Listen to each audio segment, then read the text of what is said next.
Labour councillor Mohammed Afzal won his seat in the Birmingham local election this year, but today he faced his political rival in court. The defeated Liberal Democrat on the left alleges that Labour told lies about him at the polls, and so the election result should be overturned. As this election court starts its first day, Newsnight has uncovered fresh allegations that Labour tried to bribe their way into power in Birmingham Council this year, just 2 years after a judge found that the party had engaged in massive city-wide election fraud.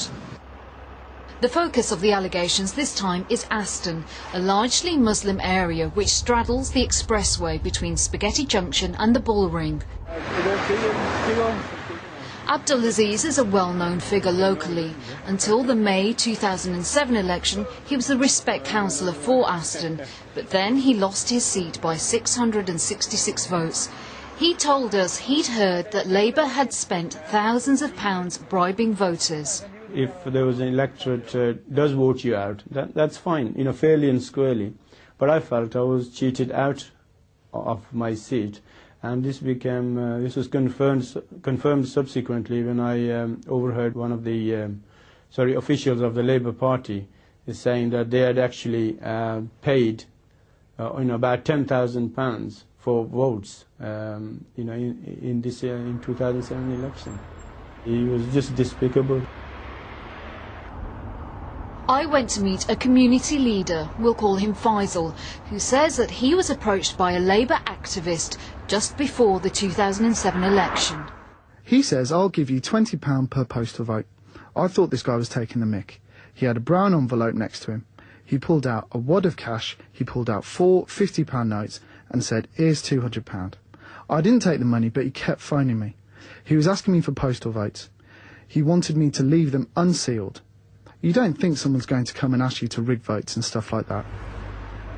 We met others who told us similar stories, but like Faisal, they wanted to remain anonymous.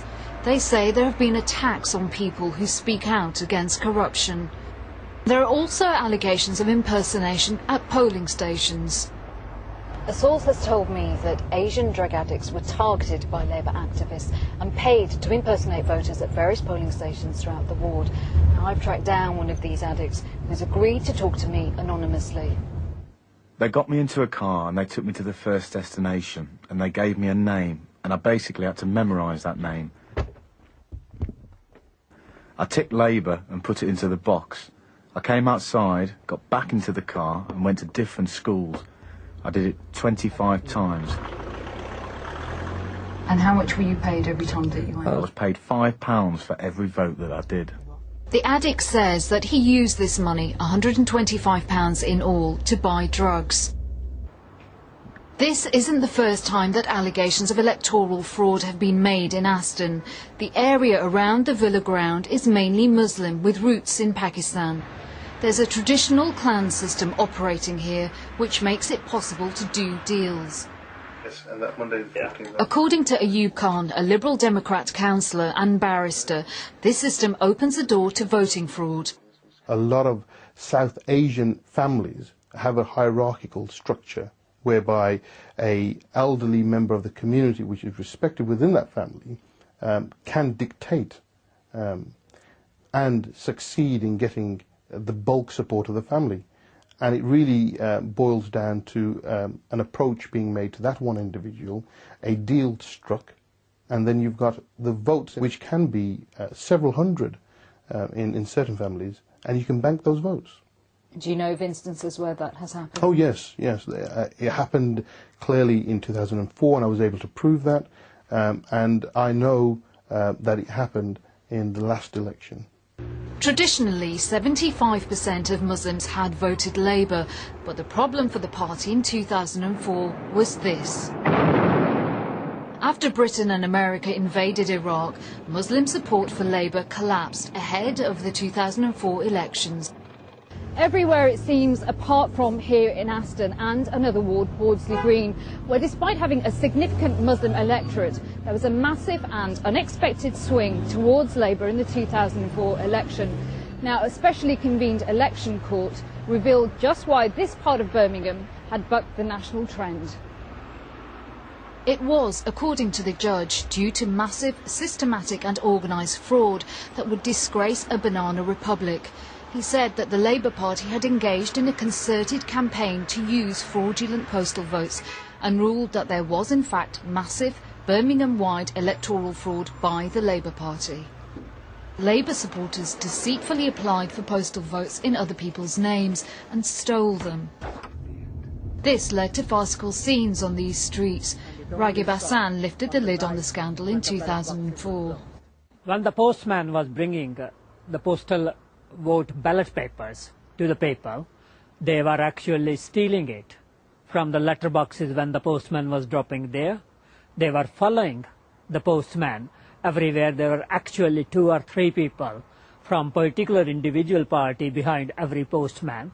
They knew when the postman was coming. They were bribing the postman, and also the postman was seen actually handing over a black bag full of postal vote applications for the postal vote, and that culminated into a street fight where people tried to stop all this happening. But it was too late. 2 nights before the election at midnight, police caught Labour red-handed in this warehouse in the act of rigging hundreds of postal ballots. The judge voided the election results in Aston and Bordesley Green, stating that corrupt and illegal practices had been used to get 6 Labour candidates elected. One of those 6 was Mohammed Afzal, a Labour councillor with over 20 years of political experience. He's the same man who's in the election court today, defending allegations that his election team falsely accused his rival candidate of being a fraudster. In 2005, Mohammed Afzal appealed, insisting that he wasn't inside the warehouse when the police turned up.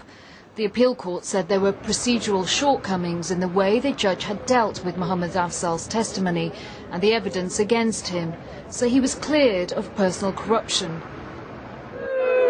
But the Court of Appeal endorsed the judge's finding of general corruption in Aston, and so Mohammed Afzal was banned from standing in the resulting by-election. However, in the 2007 election, Labour selected Mohammed Afzal as their candidate. It was the way in which that contest was won by Labour which is the subject of today's election court. Mohammed Afzal denies any wrongdoing. Well, in response to tonight's film, the Labour Party issued the following statement. We're disturbed that the basis of these allegations seems to be testimony from political opponents, the anonymous and a self-confessed drug addict. The Labour Party expects the highest standards of behaviour from our members and representatives, and where these standards are found not to have been met, the strongest disciplinary action is taken.